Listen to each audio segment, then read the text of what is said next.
Hey everyone, welcome back. I'm Alex. And I'm Sophie. And today we're tackling a question that almost every IELTS student asks at some point.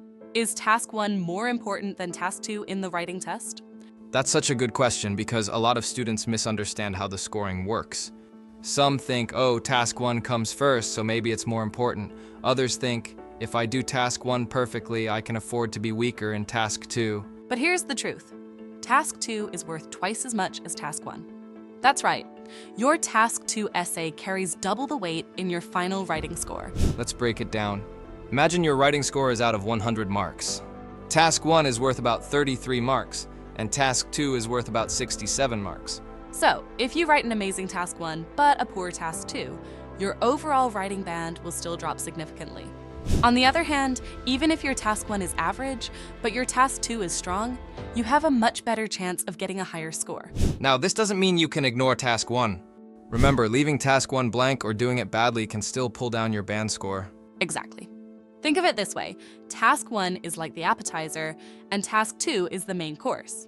The examiner will notice if you completely skip the appetizer, but they'll judge you much more heavily on the main dish. Here's another thing many students don't realize. The assessment criteria are the same for both tasks. Things like task achievement, coherence and cohesion, lexical resource, and grammatical range and accuracy. But because Task 2 is longer, 250 words compared to at least 150 for Task 1, it gives the examiner more evidence of your language ability. That's why strong performance in Task 2 shows up more in your final band. So what's the smart strategy? Tip 1, manage your time wisely. Many students spend too long on Task 1, like 30 minutes or more. That leaves them rushing through Task 2, which is a huge mistake. The ideal is around 20 minutes for Task 1, 40 minutes for Task 2. Tip 2, don't overcomplicate Task 1. Remember, it's about describing data, trends, or visuals clearly and accurately.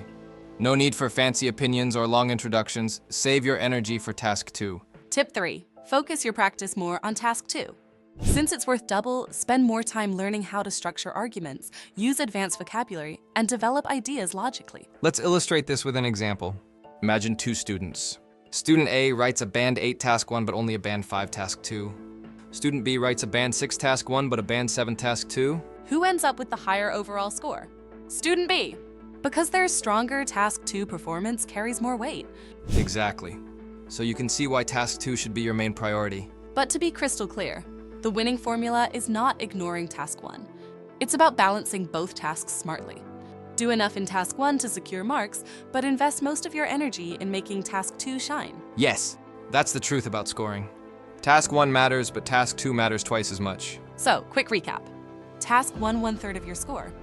Task 2, 2/3 of your score. Time management is key. 20 minutes for Task 1, 40 minutes for Task 2. Strong Task 2, performance can lift your whole writing band. And that's the real secret. If you want Band 7 or higher, you can't afford to neglect Task 2. Thanks for watching today's episode. If you found this helpful, hit like, subscribe, and share it with your fellow IELTS test takers. And tell us in the comments, which do you personally find harder, Task 1 or Task 2? We'd love to hear from you. Until next time, write smart, manage your time, and aim high.